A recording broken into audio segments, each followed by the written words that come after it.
Hello. We're picking up where we left off last time. We studied the Rambam's Seder until we finished the Haggadah, Magid, and drank the second cup. And in order to proceed, what we have to do is really study a little Gemara first. We haven't done that yet. Just sort of dig into a piece of Gemara.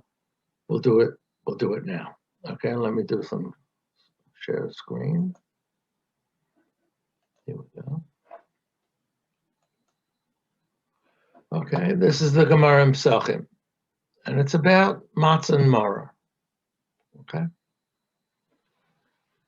Gemara starts, Amar Rava, matzah bizman hazeh d'oraisa, u'maror d'Rabbanan. These days, when we eat matzah and maror, eating matzah fulfills a biblical commandment, whereas maror is only a rabbinic commandment. So that's his statement. Now the Gemara then asks, Umayshna maror, why is maror different? Dichsiv, al matzos u'marorim, you eat the korban Pesach with matzah and maror. Bisman de'iko Pesach yesh maror, iko means yesh. When there is a korban Pesach, there is maror. Ubisman de'leko Pesach, leko maror. And when there is no Pesach, like today, no Beis HaMikdash, there is no maror. So therefore, maror can only be the Rabbanan. What about matzah? Matzah should be no different. Matzah nami. Hoksiva matzah sumrorim. No different. So matzah today should be only the Rabbanan. It only should be a rabbinic commandment. Matzah mihader hadar bekro. Hadar is basically chazar in Aramaic. Very often the hay changes with the chet and the daled with the zayin. The verse chazar went back to take care of matzah, but erev tochel matzahs. This is in a discussion in the Torah in Parshas Bo. After the Torah finishes about the Korban Pesach, and it's just talking about the holiday of Pesach, and then the Torah goes out of its way to say that on the night of the 14th, going into the 15th, you have to eat matzah. So matzah today is midioraisa, even though it is not. There is no korban Pesach. Rav Acha bar Yaakov Omar, echad zeh v'echad zeh d'Rabbanan. Rav Acha bar Yaakov says that they're both today mid'Rabbanan. So the Gemara asks a obvious question: Elo haksiv ba'erev tochel matzos. There is this exceptional verse that singles out matzah for being eaten on the night starting the 15th. So you should even be eating at any time, anywhere. So that's a question to Rava. It sounds like Rav Acha bar Yaakov is correct at first glance. The Gemara answers, Hahi meboyele, that verse, we require it, letamei v'shahaya b'derech rachokah. A person who is tamei meis, or is outside of Yerushalayim, a distance from Yerushalayim, that the person cannot arrive in time to bring the korban Pesach. Such a person is patur from the Pesach. The Sakadat Chamina, I might think, Hayisi Olel Hadas, Kevan the Pesach lo achli, matzah umoror namali no nechel. If the person can't bring the korban Pesach, maybe that means that they don't eat matzah umoror. Kamashalan. This verse shows us that even in the purpose of this verse is to show us that even in the Zman HaBayis, during the time of the Beis HaMikdash, if a person by circumstance could not be in Yerushalayim for the korban Pesach, nonetheless he has to eat matzah maror wherever he is. V'rava amalach. So now it's a little ping pong. Now we have this law being studied from Bo'erev tochel matzos. Well, Rava used it for something else to show that matzah is independent of time, even after the Beis HaMikdash. Rava Omar, he has to explain. Tamei v'shahaya b'derech hakokah lo tzarich kara. We don't need a verse to tell us about the tamei and derech hakokah that he's obligated to eat matzah and maror, even though they don't bring a korban Pesach. Why? The lo gari may orel beinecha. They're no less than an orel beinecha. An Arel is a person who is not circumcised. And we're not talking about a person who willfully did not circumcise himself, rather, a person who at birth there was a congenital problem in the family, and therefore, for a health reason, he was never circumcised.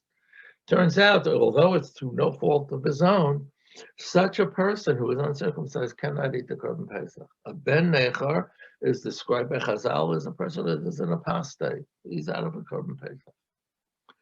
But the Brisa says, even though he's an apostate and he doesn't eat the Korban Pesach, he's still commanded to eat matzah and maror. But the Sanya, or kol orel lo yochabo, bo eno ochel, the bo, he does not eat the Korban Pesach, aval ochel matzah maror, but he has to eat matzah and maror. So Rava says, if these two people who have problems within their own persons, not just circumstance where they were or what happened to them, but something in their own person, there's a fundamental flaw. They have to eat matzah maror even though they don't bring a Korban Pesach. Certainly, the person who found himself outside of Yerushalayim on Erev Pesach, of course that person has to eat matzah maror. I don't need a verse. V'idach, what about Ravach Yaakov? He says, no, I need the verses. Ksiv b'hai, uksiv b'hai, utzarichi. Gemara in other places shows why you need two verses, according to Rav Yaakov. All right, so here we have a difference of opinion, something that we do not take for granted. Okay, that someone says that eating matzah today is midrabanan. However, we're on safe ground. The Gemara says, Tanya kavasei de Rava. There is a brisa that is like Rava, and that, in a certain sense, settles the issue. Only ela bizman shebeis hamikdash kayim, bizman she'ein habeis hamikdash kayim minayin. Talmud lomar bo'erev tachlu matzos hakosuf kva ochova. So we end up like Rava, that this extra phrase bo'erev tachlu matzos turns matzah today in a diaraisa, min haTorah, a biblical commandment, and maror is still from al matzos amroim yochlu. He's still tied to the Korban Pesach. So during the time when there is a Korban Pesach, even though you might not be obligated for the Korban Pesach if you're a Tamei and Derech Choko, but during the time when a Korban Pesach exists, everybody eats matzah maror. Now, not true. Nowadays, there's no chiyuv of maror whatsoever. It's only midrabanan. There's no biblical commandment for maror. Okay. That seems straightforward enough. Difference of opinion and a clear decision, and that's the way we function today. All right, Ravina is later in the game. He's about 2 generations after Rava. So Amar Ravina. Ravina said, Amali Rav Mesharashia Berei de Rav Nosson. Rav Mesharashia, the son of Rav Nosson, told me, Hachi Amar Hillel Mishmei de Gemara. This is what Hillel, this is not Hillel of the Mishnah, the Tana, quote unquote, our Hillel, right? This is a Rav Hillel, okay? Hachi Amar Hillel Mishmei de Gemara. He said it in the name of the Gemara, namely, there was no, what shall we say, provenance to the saying. We don't know who was the first one who said this remark, but it clearly was circulated all over. Lo nichroch inish matzu mora bahadi hadadi v'nechel. A person should not make a sandwich, right? You see the word korech there. A person should, inish is ish. A person should not make a sandwich of matzah and maror together and eat. That's we're talking about contemporary now. Why? Mishum desvir alone, because we agree with Rava. Matzah, desvir alone matzah bizman hazeh diaraisa maror derabanan. V'asi maror derabanan umafte leila matzah diaraisa. The problem is as follows. Normally, when we have 2 food substances, in the case, let's say, when one is also and one is mutar, what counts is, most significantly, what counts is the relative quantity of one versus the other. Like we say, if some milk falls into a fleshika pot was full of meat, first question that one inquires is how big is the pot and how little milk was it? Okay, it's the quantity. But in this case, here we're talking about something else. We're talking about when you eat the objects of two mitzvot. The question is, if you had, let's say, one mitzvah and an ordinary food, apparently what we're saying is that when you eat, if you ate them together, this quote-unquote foreign substance, this neutral food, actually compromises the halachic integrity of the food of the mitzvah. Okay?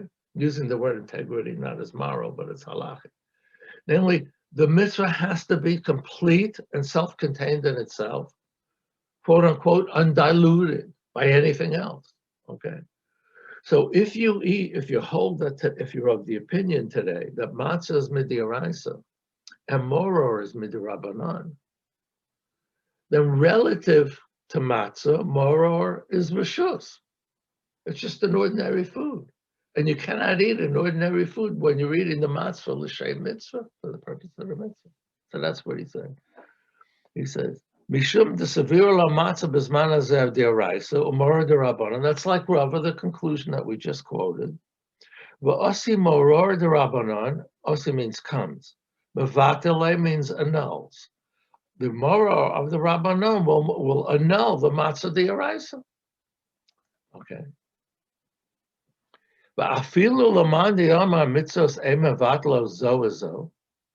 Apparently, there is a person who is of the opinion that if you eat two objects of mitzvos, what would be an example? Let's say you're a Kohen and you're eating from the food of korbanos. So if there was meat and there was a korban mincha, which is eaten by a Kohen, right? Do you eat the two of them together? So in a certain sense, if mitzvos ein mevatlos zo, both of them are mitzvos and they both maintain their own integrity, so to say, when you eat them, their own identity qua mitzvah. When is that true? That's only true hanimila d'oraisa b'd'oraisa. If both matzah and both moror are d'oraisa, min haTorah, then you can eat them both together. Oh, the Rabbanan, let's say like Rav Acha bar Yaakov. If they're both midrabanan, you could eat them together. Avo the Araisa u'Derabanan, but if one of them is the Araisa and the other is midrabanan, then asi the Rabbanan after Leila the Araisa. So that is what has circulated. That made the rounds.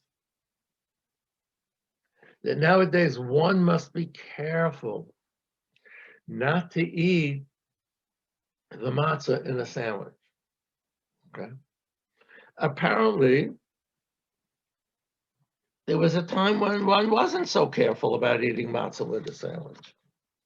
Okay, when they assumed that.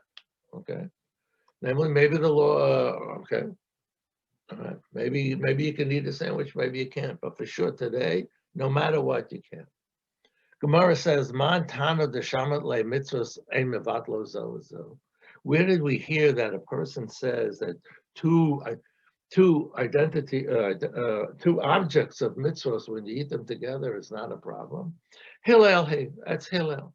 The Sanya Amru Alaval Hillel Shahaya Kolcharm Bavas Achas V'Yochlon Shenemar Amatzos Umrorim Yochluhu. Yochluhu refers back to the Korban Pesach. So you eat the Korban Pesach literally together with matzos and brorim. So if you eat it together literally with matzos and brorim, it means none of them push aside the other to maintain their integrity. Okay. That's what the Gemara says. The next step in the Gemara. Amar Rabbi Yochanan. Cholken olav chaveirav al Hillel. There's no obvious Mishnaic source against Hillel. And it wasn't even obvious that there was a brisa. They're going to bring a proof in a moment from a brisa. But it wasn't around. Rabbi Yochanan said this. Well, Rabbi Yochanan is first generation Amora in Eretz Yisrael. So he said, so Hillel's opinion was known. And he says the Chachamim disagree with Hillel. The Sanya.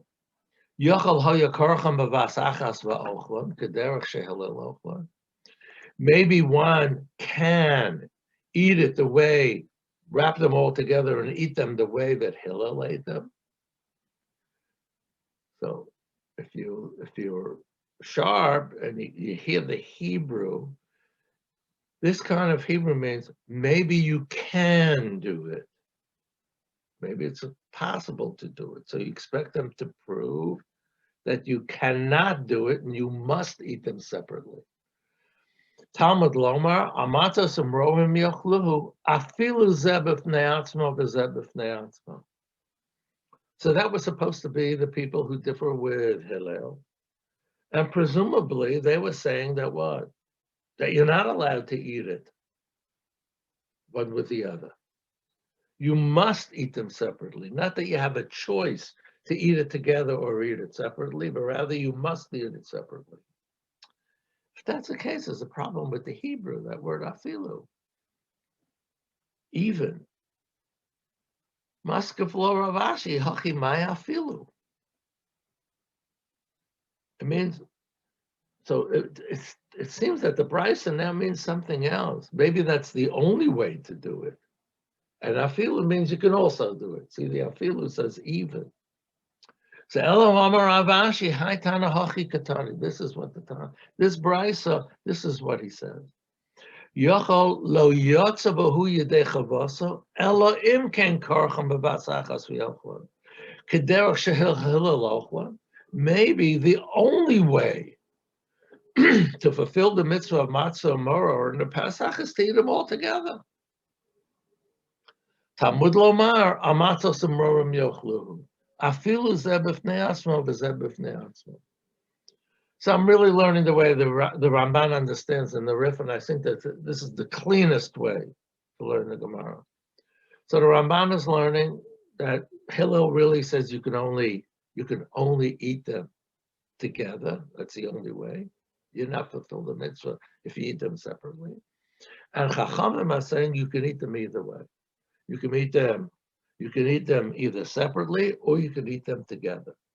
That being the case, then indeed the Chachamim hold mitzvos ein mevat.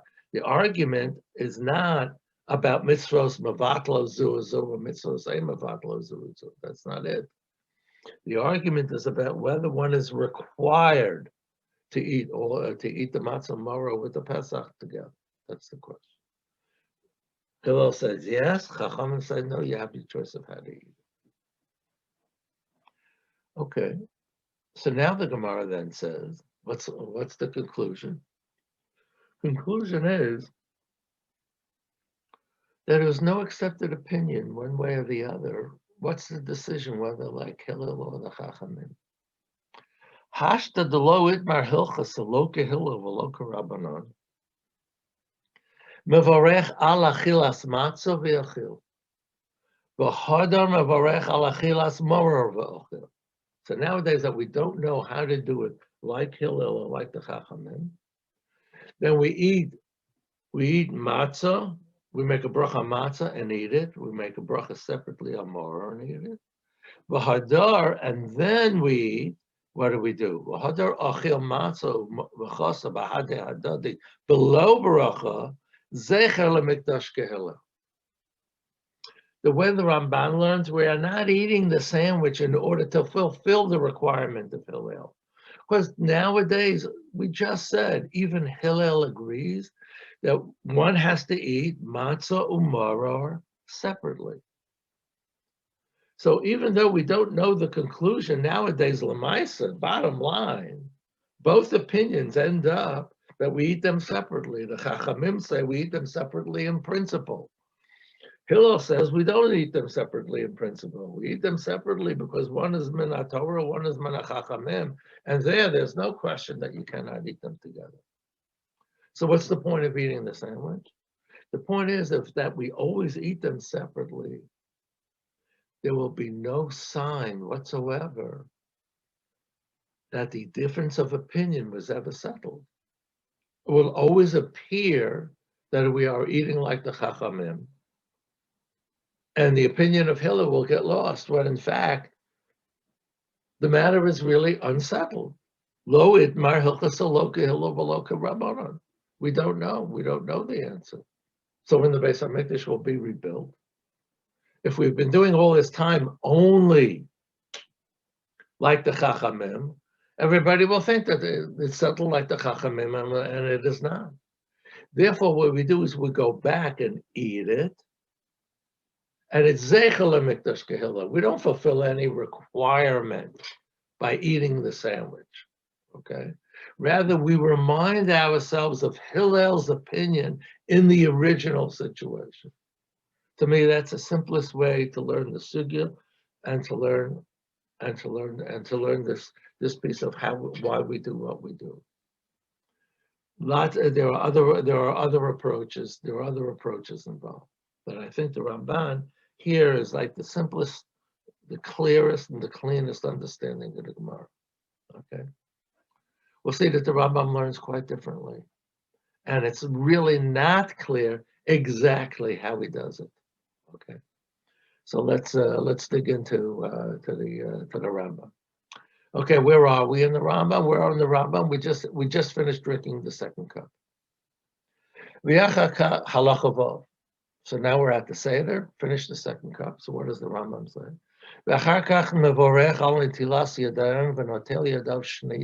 He has to wash his hands a second time. We washed it earlier by Karpas. Remember, the Rambam over there said that you eat a bracha, you make a bracha, and you eat a kazayas. Both of those are different from what we do. But why do you have to wash your hands a second time? His mind was elsewhere while he was describing discussing the Haggadah. If that's the case, he has to wash his hands again. Well, he takes two matzahs. A rikik is a flatbread. So he takes two matzahs. He breaks one of them in half.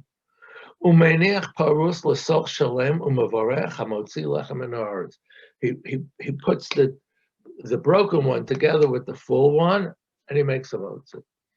Okay, you notice the difference immediately already. We did. He's doing yachatz now, right now at the spot. Okay, we did yachatz way back, right after Karpas, before we took the table away in the Manishtana and everything. The Rambam does the yachatz right here and now. Okay, when he's about to actually pray. And now the Rambam explains, why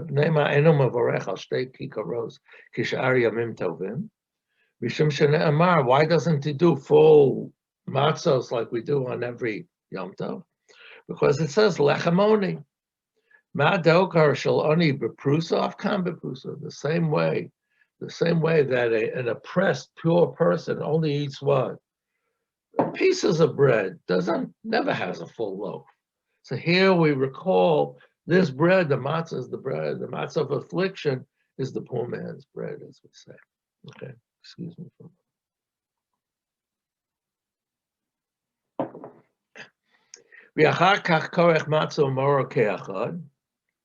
Now he makes a sandwich of matzah mor. Remember, we're in the time of the Beis HaMikdash.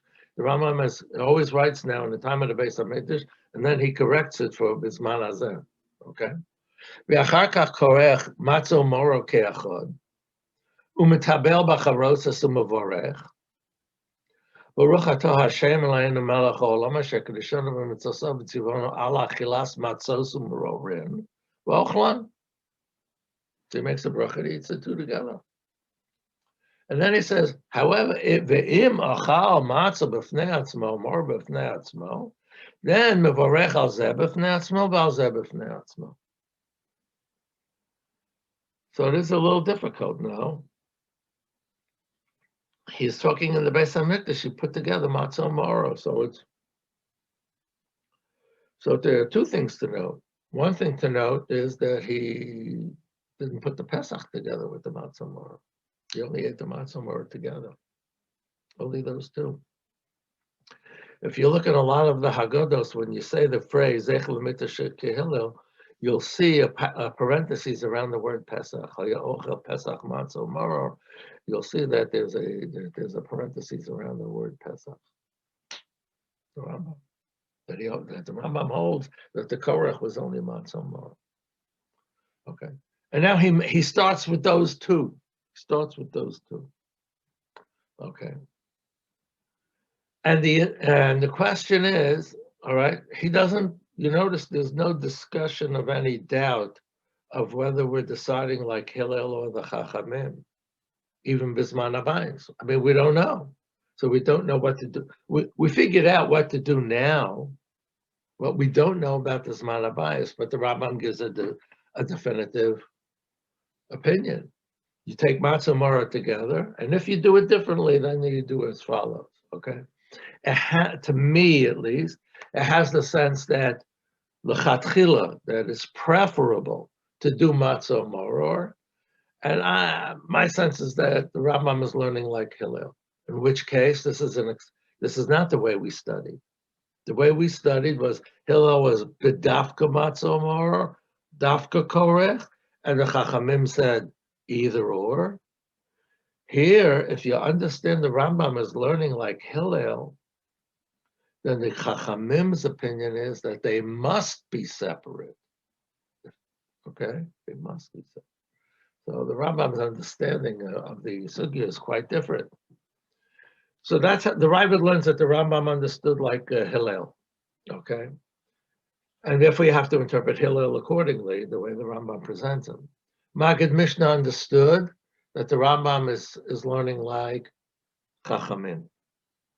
If the Rambam is learning like Chachamim, it's closer to the Ramban, that the Chachamim say either or, okay? And Hillel says you must eat them as a sandwich. All right. So now he's eating matzah and maror together, okay? ואחר כך מבורך, ברוך אתה השם אלוהינו מלך העולם, אשר קדישנו במצוותיו וציוונו על אכילת הזבח, the korban. That's not the korban Pesach. ויאכל מבשר חגיגת 14 תחילה. He eats from the shlamim, that is a prelude to the korban Pesach. They call it chagigas 14. Okay, if it's a year like this year, there is no chagiga because only the Pesach is Docha Shabbos. You cannot slaughter a korban chagiga on Shabbos. Okay, all right, and so he eats the chagiga from the chagiga. Umavarech baruch ato Hashem Eloheinu melech haolam asher kadishanu b'mitzvotav v'tzivanu al achilas haPesach v'yochel migufo shel Pesach. Okay, he's not supposed to eat. It doesn't sound like he's supposed to be eating. Al hasova here does not mean that he's apparently eating a full meal from this basar chagiga. That doesn't seem to be the case. All right. Rather, it seems that you do not eat, al hasova means that you do not eat the korban pesach ravenously. Okay. Namely, you don't come, that's not the first thing you eat. Rather, you eat something else so that when you eat the korban pesach, your initial hunger is sated, and now you're eating it l'shem mitzvah. V'lo berchas haPesach b'teres shel zevach, v'lo zevach shel zevach b'teres Pesach. You have to have separate brachos. The Mishnah makes a point of that you have to have separate brachos for the two of these. Now the Rambam goes back and now says, what's the choreography? We have no korban Pesach, no chagiga. What do we do today? B'zman hazeh she'ein sham korban, achar shemavorech hamotzi lechem, chozer mavorech al achilas matzah. Now we're getting closer to what we do, right? Not really. Umetabel matzah b'charosas v'yochel. The Ravid objects strenuously by calling this nonsense that you dip the matzah in the charosas. V'chozer mavorech al achilas maror. So now he's eating matzah alone, and he dips it in the charosas and he eats it. He now chozer mavorech al achilas maror umetabel maror b'charosas v'yochel. Now he dips the maror in charosas. Don't leave it there too much. You don't drown the maror in the charosas, as the saying goes. Why? You might overwhelm the taste of the maror with the charosas. It's only there to make sure that the sharpness doesn't induce some danger. Okay.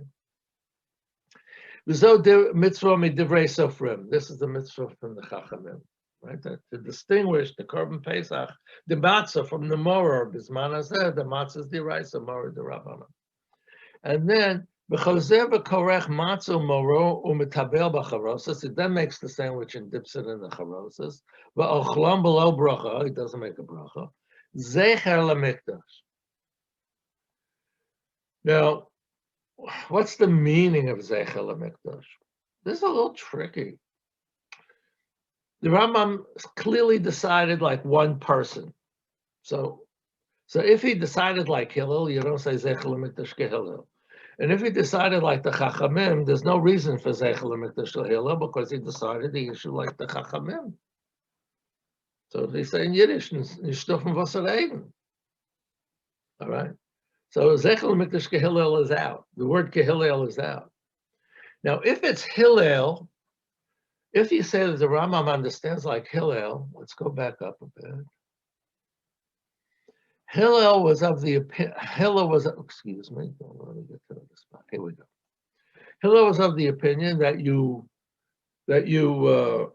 way the Rambam the way the Rambam is understanding him, Hillel says you can eat a sandwich or not a sandwich. But my impression in reading the Rambam is that eating the sandwich is the preferable one. So the Zecher lemikdash, okay, why do you go back and eat a sandwich? Remember, you have to remember, you can't fulfill matzah and maror today with just eating a sandwich. You have to eat them separately. You must, because one is the oraisa, one is the rabbanon. So the whole point is, why do I have to now eat a sandwich according to the Rambam? If it's like Hillel, the way the Rambam, if the Rambam is deciding like Hillel, then the Rambam has decided that you can eat a sandwich or not a sandwich. Why do you have to eat a sandwich? My sense is that because the sandwich is preferable.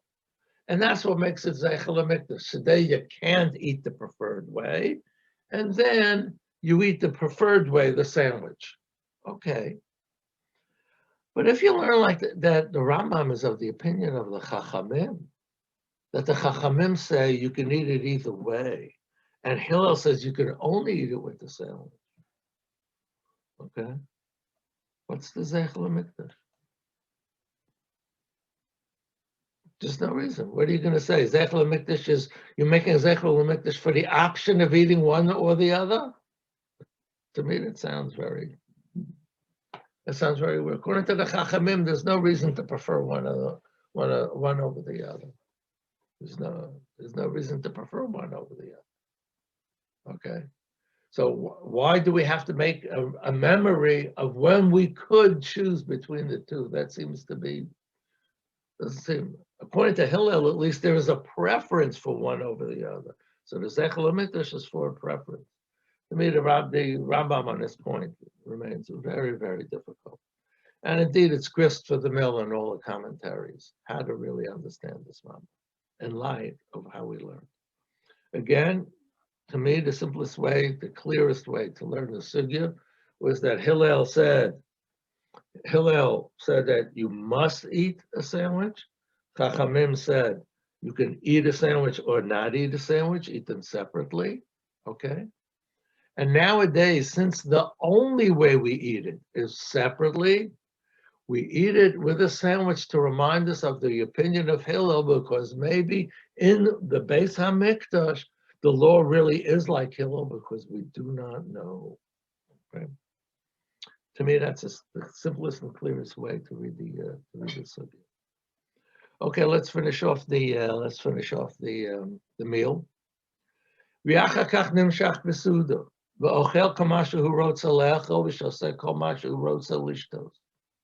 Eats and drinks as he wishes. Ubacharona, at the end, all you have to eat is a kazayas at the end. You don't taste anything after it.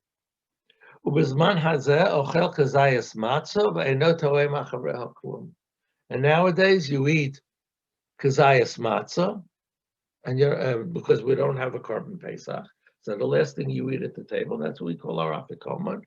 We don't eat anything afterwards. Why?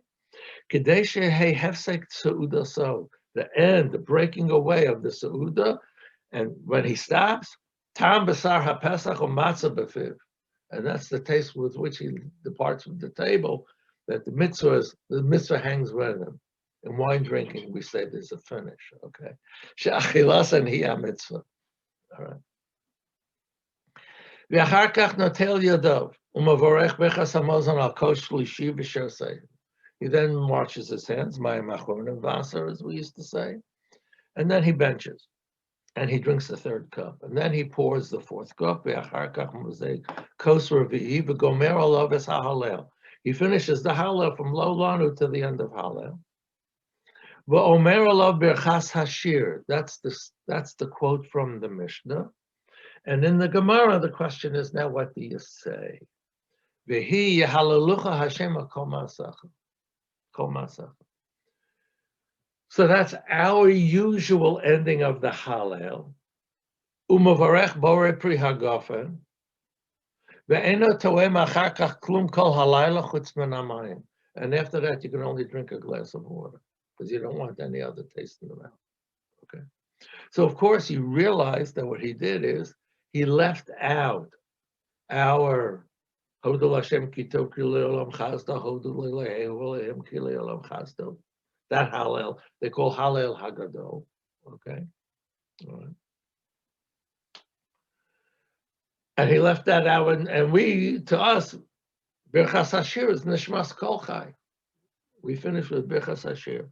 And in the different Haggadahs, there are different ways of how to handle it. There's always a tumult at the table.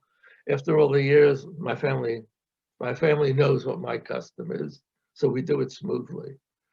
If a new fiance comes into the family, they may have to, relearn the steps, the choreography. Okay. And then he says, "V'yesh lo limzo kos chamishi," and it's appropriate to pour a fifth cup. V'lomar olav halel hagadol v'hu mehodul Hashem kitov ad naharos bava. So that's our halel hagadol that we say hodul elokehu alehem kilam chazna hodul adonehu adonim. That okay, and that's it. He says that alone. Okay, and he says, and he has a kos over it. V'kosa eno chova kamo arba kosos, and this to have a fifth cup is not an obligation for the four cups. Okay, and then comes what seems to be a surprising remark in the Ravid. Okay, the Rambam says yesh lo ligmar as hahalel b'chol makom sheyirtze afa pi she'eno makom seuda. As early as the beginning of the period of Amoraim in Eretz Yisrael, people used to go back to shul. The people that didn't really know how to recite the Hallel. And people used to go back to shul to recite the Hallel together.